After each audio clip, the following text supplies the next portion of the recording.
Nilinaw ng OWA ang mga lumalabas na post na magsasara na daw ang mga OFW lounge dahil sa kakulangan sa budget.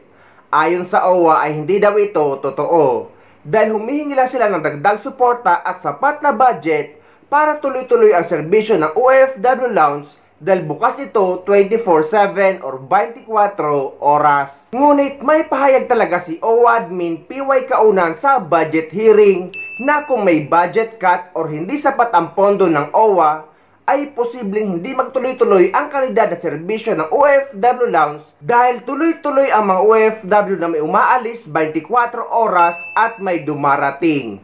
At 24 oras din ang operasyon ng OFW lounge.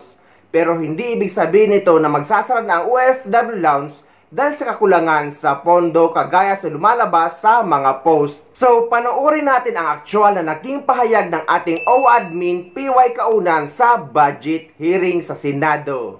At ang kagandahan dito ay nabanggit na ang gagawing OFW lounge sa Clark International Airport at sa Cebu International Airport. With the budget cut sa agency nyo po, how many OFW lounges will you be able to maintain now at our airports and seaports? How much would be needed more to ensure full optimization of these lounges? Unfortunately, Mr. Chair, kung yung nasa NEP po na 142 million, kahit isa po, hindi po namin mako-continue at the level of service that we're giving our OFWs. Mr. Chair, 24/7 po ang operations nito. Alam niyo po, marami po tayong kababayan na first time pong umalis abroad. Galing po pa po silang probinsya. Instead of them going to hotels or yung po nakikita natin dati, Mr. Chair, sa airport na nakaupo, nakahiga sa floor sa airport, dito po sila sa sarili nilang lounge. In fact, meron din po tayong together of course with NAIA management, meron po tayong nilagay din na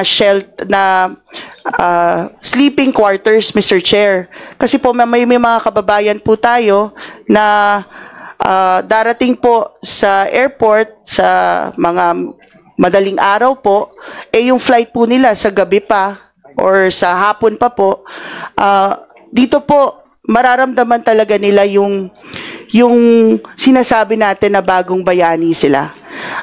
In fact, may mga feedback din na natutuwa sila, Mr. Chair, kasi nilalagyan din natin ng serbisyo counters, Mr. Chair, of OWA and DMW doon. Kasi po, kung first time traveler sila, hindi po sila sanay doon sa proseso. So this is our kumbaga last contact point bago po sila lumipad.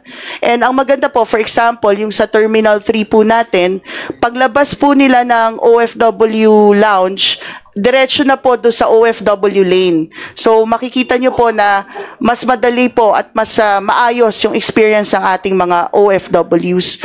Mr. Chair, ito pong hinihingi naming suporta sa lounges. Gusto ko sana namin pati sa Cebu International Airport, pati po sa Clark, marami po ring flight sa Clark International Airport, makapag-put up din po kami ng OFW lounges. Nasabi ko po kanina, pagdating po of course pag nagpa-participate po kami ng DMW and other agencies sa mga regional, multilateral, and even bilateral mga meetings, sinasabi po sa amin na yung Overseas Employment Program po ng Pilipinas na 5 dekada na po, gold standard po pagdating sa welfare protection. Ito pong lounges, nabibili po yung mga tao kasi syempre po, akala nila mga business class passengers lang ang mabibigyan ng ganitong klaseng treatment. And this is how we treat our OFWs. This is how we should treat them. And more, Mr. Chair. Kaya importante po sa amin yung augmentation sa Alagang OWA Fund.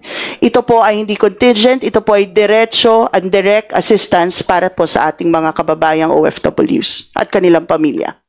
So guys, hindi magsasara ang mga OFW lounge. Kaya tuloy-tuloy pa rin na mapagsiservisyohan ito ang mga kababayan nating OFW.